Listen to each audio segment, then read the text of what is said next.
সাব্বিরকে জাতীয় দলে দেখতে চায় বেশিরভাগ ক্রিকেট প্রেমীরা, কিন্তু জাতীয় দল দূরে থাক, জাতীয় দলের আশেপাশেও সুযোগ দেওয়া হচ্ছে না সাব্বিরকে।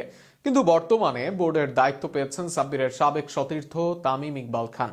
এখন কি পারবেন স্কোয়াডে ফিরতে? কিছুদিন আগেই সাব্বির এক পোস্টে লিখেছেন তিনি সিস্টেমের বিপক্ষে লড়াই করেছেন। সেই সিস্টেম কি ভেঙেছে, নাকি সাব্বিরের লড়াই চলবে আবারও? প্রশ্নের উত্তর সাব্বির রহমান রোমান বাংলাদেশের লাল সবুজের জার্সি গায়ে জড়িয়েই মন কেড়েছিলেন ভক্তদের। বাংলাদেশের একজন ব্যাটার এভাবে ব্যাট হাতে নেমেই 4-6-এর সাথে ডিল করবেন, এ যেন অবিশ্বাস্য ছিল তখন।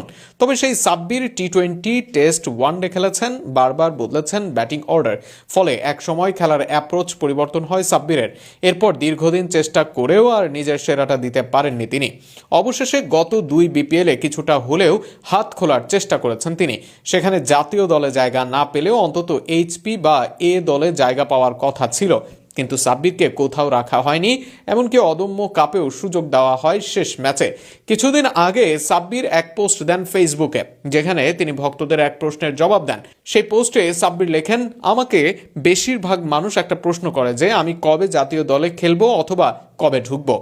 তো আমার আনসার হয়, আল্লাহ পাক যেদিন হুকুম দিবেন সেই দিন ইনশাআল্লাহ। এছাড়া তার লড়াই সিস্টেমের বিপক্ষে, এবং সেখানে সেই লড়াইয়ে সবার দোয়া চেয়ে তিনি লেখেন, আমার যুদ্ধ সমস্ত সিস্টেমের সাথে যা আমি শেষ 3-4 বছর ধরে করছি, এবং আমি করে যাব ইনশাআল্লাহ।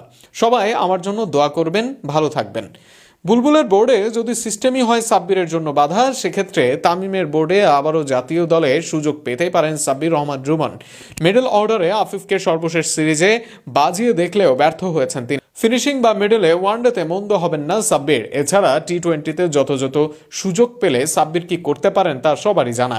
তবে এখনই যে সরাসরি জাতীয় দলে ঢোকার মতো কোনো পারফরমেন্স তিনি করেছেন, সেটিও জোর দিয়ে বলার উপায় নেই। তবে এইচপি বা এ দলের হয়ে খেলে সাব্বির সুযোগ সুবিধা পেলে শীঘ্রই জাতীয় দলের জন্য প্রস্তুত হতে পারেন এই মারকুটে ব্যাটার।